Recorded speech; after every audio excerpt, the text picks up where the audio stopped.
வணக்கம். பிரதான செய்திகள். முதலில் தலைப்புச் செய்திகள். மேல் மாகாணத்தில் அதிகரித்து வரும் கொரோனா தொற்றாளர்கள். கொரோனாவை முழுமையாக இல்லாது ஒழிக்க மக்களின் ஒத்துழைப்பு அவசியம். யாழ் மக்களிடம் டக்ளஸ் தேவானந்தா கோரிக்கை. சீனாவின் கடன் பொறியில் இலங்கை. கொழும்பில் உருவாகும் சீன மாகாணம். யாழில் தடுப்பூசி வழங்கும் நிலையங்களில் எண்ணிக்கையை அதிகரிக்குமாறு நாமல் பணிப்புரை. பயணத்தடிகளால் வருமானமிழந்த அனைவருக்கும் நிதியுதவி வழங்கப்படும் மஹிந்தானந்த அலுத்கமகே தெரிவிப்பு. இந்திய நாடு முழுவதிலும் 6வது நாளாக கொரோனாவின் புதிய பாதிப்பு மிக குறைவாக உள்ளது. கொரோனாவால் பெற்றோரை இழந்த குழந்தைகளுக்கு 10 லட்சம் நிவாரணம் வழங்கப்படும் என பிரதமர் மோடி அறிவிப்பு.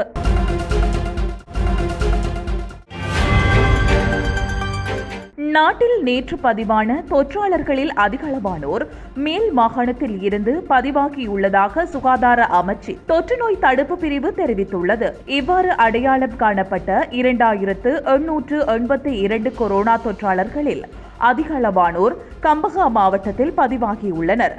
மாவட்டத்தில் மாத்திரம் 541 தொற்றாளர்கள் அடையாளம் காணப்பட்டுள்ளனர். இதற்கு அடுத்தபடியாக கொழும்பு மாவட்டத்தில் 442 பேரும், களுத்துறையில் 241 பேரும், நுவரெலியா மாவட்டத்தில் 205 பேரும் நேற்று பதிவாகியுள்ளனர். கண்டியில் 119 பேரும், குருநாகலில் 195 பேரும், காலியில் 145 பேரும், யாழ்ப்பாணத்தில் 69 பேருக்கும், கேகாலையில் 162 பேருக்கும், புத்தளத்தில் 35 பேருக்கும், அனுராதபுரத்தில் 33 பேருக்கும் நேற்று கோவிட் தொற்று உறுதியாகியுள்ளது. மாத்தறையில் 74 பேருக்கும், பொலனறுவையில் 38 பேருக்கும், அம்பாறையில் 40 பேருக்கும், ரத்தினபுரியில் 93 பேருக்கும், பதுளையில் 30 பேருக்கும், மட்டக்களப்பில் 100 பேருக்கும் தொற்று உறுதியாகியுள்ளது. மொனராகலையில் 91 பேருக்கும், கிளிநொச்சியில் 12 பேருக்கும், திருகோணமலையில் 51 பேருக்கும், மாத்தளையில் 44 பேருக்கும், வவுனியாவில் 11 பேருக்கும் கோவிட்-19 தொற்று உறுதியாகியுள்ளது. இதற்கமைய நாட்டில் கோவிட்-19 தொற்று உறுதியானவர்களின் மொத்த எண்ணிக்கை 1,80,593 அதிகரித்துள்ளது. தொற்று உறுதியான 30,797 பேர் தொடர்ந்தும் சிகிச்சை பெற்று வருகின்றனர் என்பதும் குறிப்பிடத்தக்கதாகும். ஜனாதிபதியினால் யாழ் மாவட்டத்திற்கு முதற்கட்டமாக அனுப்பி வைக்கப்பட்ட 50,000 தடுப்பூசிகள் வழங்கும் வேலை திட்டம் இன்று ஆரம்பித்து வைக்கப்பட்ட நிலையில் விளையாட்டுத்துறை அமைச்சர் நாமல் ராஜபக்ஷ யாழ்ப்பாணத்திற்கான கண்காணிப்பு விஜயத்தினை மேற்கொண்டார். குறித்த தடுப்பூசிகள் பாதிப்பு அதிகமாக அடையாளப்படுத்தப்பட்ட பகுதிகளில் பொதுமக்களுக்கு வழங்கப்பட்ட நிலையில் அரியாலை, பிரம்பன்குளம் மகாமாரி அம்மன் ஆலயம், திருமண மண்டபத்திலும் அரியாலை பிரதேச மக்களுக்கான தடுப்பூசிகள் வழங்கப்பட்டன. இந்நிலையில் அங்கு சென்ற அமைச்சர்களான டக்ளஸ் தேவானந்தா, நாமல் ராஜபக்ஷ மற்றும் வடக்கு மாகாண ஆளுநர் திருமதி சார்ல்ஸ், யாழ் மாவட்ட ஒருங்கிணைப்பு குழுவின் தலைவரும் நாடாளுமன்ற குழுக்களின் பிரதி தலைவருமான அங்கஜன் ராமநாதன் உட்பட குழுவினர் தடுப்பூசி ஏற்றும் செயற்பாடுகளை நேரடியாக அவதானித்ததுடன் பொதுமக்களுடன் கலந்துரையாடியுள்ளனர். முன்பதாக யாழ் மாவட்டத்திற்குரிய கொரோனா தடுப்பூசிகள் அமைச்சர் டக்ளஸ் தேவானந்தா மற்றும் வடக்கு மாகாண ஆளுநர் திருமதி சார்ல்ஸ், யாழ் மாவட்ட நாடாளுமன்ற உறுப்பினர் அங்கஜன் ராமநாதன் மற்றும் வடக்கு மாகாண சுகாதார சேவைகள் பணிப்பாளர் ஆகியோரால் யாழ் போதனா வைத்தியசாலை பதில் பணிப்பாளரிடம் வைபக ரீதியாக கையளிக்கும் நிகழ்வு காலை இடம்பெற்றிருந்தது.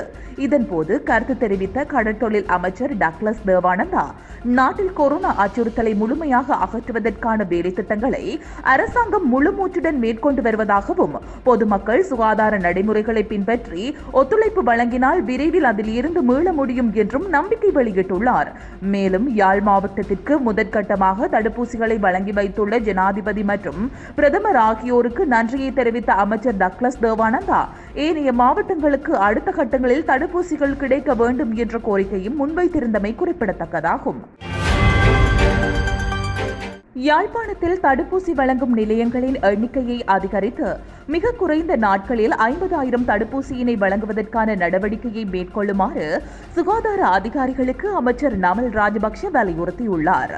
இன்று ஞாயிற்றுக்கிழமை யாழ்ப்பாணத்திற்கு விஜயம் மேற்கொண்டிருந்த அமைச்சர் நமல் ராஜபக்ஷ மக்களுக்கு தடுப்பூசி வழங்கும் நிலையங்களை நேரில் சென்று பார்வையிட்டார். அதனைத் தொடர்ந்து சுகாதார அதிகாரிகளுடன் கலந்துரையாடலில் ஈடுபட்ட அவர் யாழ்ப்பாணத்தை தொடர்ந்தும் கிளிநொச்சி, வவுனியா, முல்லைத்தீவு ஆகிய இடங்களிலும் அடுத்த கட்டமாக தடுப்பூசி வழங்க வேண்டிய நிலைமை காணப்படுகிறது. ஆகையினால் யாழ்ப்பாண மாவட்டத்திற்கு கிடைக்கப்பட்டுள்ள இந்த தடுப்பூசிகளை விரைவாக மக்களுக்கு வழங்கும் செயற்பாட்டினை சுகாதார அதிகாரிகள் முன்னெடுக்க வேண்டும். மேலும் இந்த முதல்கட்ட தடுப்பூசியினை விரைவாக வழங்காவிடின் அடுத்த இரண்டாம் கட்ட தடுப்பூசியினை பெற்றுக்கொள்வதில் சிரமம் ஏற்படும். ஆகவே தடுப்பூசி வழங்கும் நிலையங்களின் எண்ணிக்கையை மேலும் அதிகரித்து மிக குறைந்த நாட்களில் இந்த 50,000 தடுப்பூசியினை வழங்குவதற்கான தேவையான நடவடிக்கையை முன்னெடுங்கள் என்று சுகாதார அதிகாரிகளுக்கு அமைச்சர் நமல் பணிப்புரை விடுத்துள்ளார்.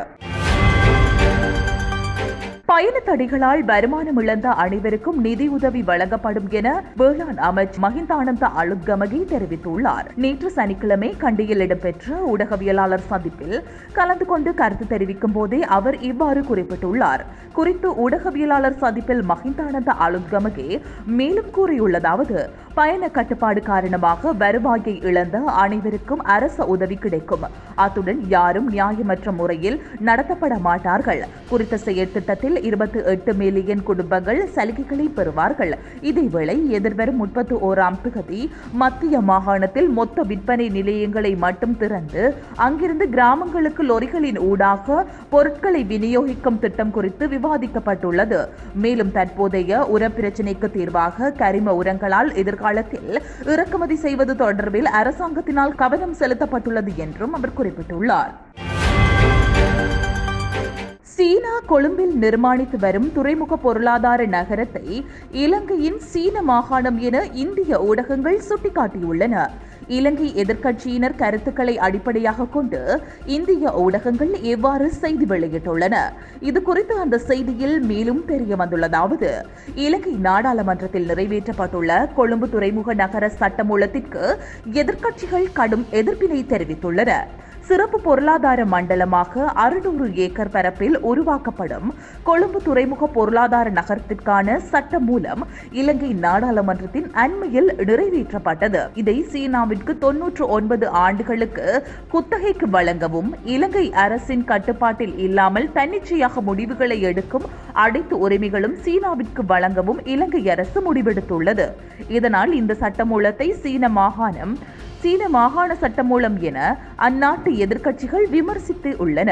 சீனாவிடம் 2000 மில்லியன் அமெரிக்க டாலர் கடன் பெற்று உருவாக்கிய துறைமுகத்தை சீனாவிற்கு 99 ஆண்டுகள் தாரை வார்த்துள்ளன.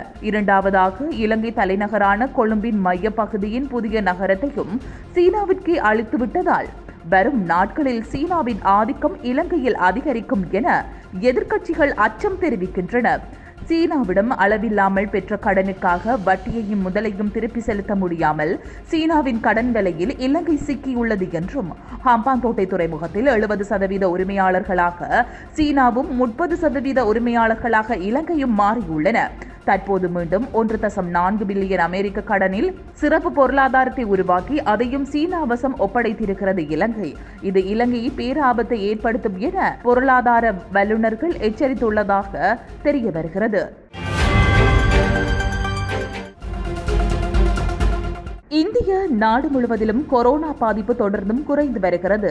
தொடர்ந்தும் 6வது நாளாக புதிய பாதிப்பு 10% குறைவாக பதிவாகியுள்ளதாக மத்திய சுகாதாரத்துறை தெரிவித்துள்ளது. இந்தியாவின் கொரோனா தொற்றின் 2வது அலை பெரும் தாக்கத்தை ஏற்படுத்தி வருகின்ற நிலையில் அனைத்து மாநில அரசுகளும் தடுப்பு நடவடிக்கைகளை தீவிரப்படுத்தியுள்ளன. இந்நிலையில் கடந்த 24 மணி நேரத்தில் 1,65,553 பேர் புதிதாக கொரோனா தொற்றால் பாதிக்கப்பட்டுள்ளனர். இதன் காரணமாக மொத்த பாதிப்பு 2,74,94,800 அதிகரித்துள்ளது. இதுவரை 2,54,54,320 பேர் குணமடைந்துள்ளனர். இந்நிலையில் 21,14,508 பேர் சிகிச்சையில் உள்ளனர். கடந்த 24 மணி நேரத்தில் 3,460 பேர் உயிரிழந்துள்ளனர். இதன் காரணமாக ஒட்டுமொத்த உயிரிழப்புகள் 3,25,972 அதிகரித்துள்ளது. நாடு முழுவதிலும் கடந்த 3 நாட்களாக தினசரி கொரோனா பாதிப்புகள் 2 லட்சத்திற்கும் கீழாக பதிவாகியுள்ளதாக மத்திய சுகாதாரத்துறை தெரிவித்துள்ளது. இந்திய நாட்டில் கொரோனா தொற்றால் உயிரிழந்தவர்களின் குழந்தைகளுக்கு பிரதமர் கேர்ஸ் நிதியில் இருந்து 10 லட்சம் ரூபாய் வழங்கப்படும் என பிரதமர் மோடி அறிவித்துள்ளார். கொரோனாவின் 2வது அலை நாட்டில் அதிதீவிரமாக பரவி வந்த நிலையில் இந்தியாவில் மட்டும் இதுவரை கொரோனாவால் 3 லட்சத்திற்கும் அதிகமானோர் உயிரிழந்துள்ளனர். கொரோனாவால் பெற்றோரை இழந்த குழந்தைகளின் நிலை கவலைக்குள்ளாகியுள்ளது. இந்நிலையில் இதை கருத்தில் கொண்டு மாநில அரசுகள் நிதியுதவியை அறிவித்து வருகின்றன. இந்நிலையில் கொரோனாவால் பெற்றோரை இழந்த குழந்தைகளுக்கு PM கேர்ஸ் நிதியில் இருந்து 10 லட்சம் வழங்கப்படும் என பிரதமர் மோடி அறிவித்துள்ளார். அந்த குழந்தைகளுக்கு 18 வயது முதல் உதவித்தொகை வழங்கப்படும் என்றும் அவர் அறிவித்துள்ளார். 23 வயது ஆகும்போது 10 லட்சம் ரூபாய் வழங்கப்படும் என்றும் மத்திய அரசு அறிவித்துள்ளது.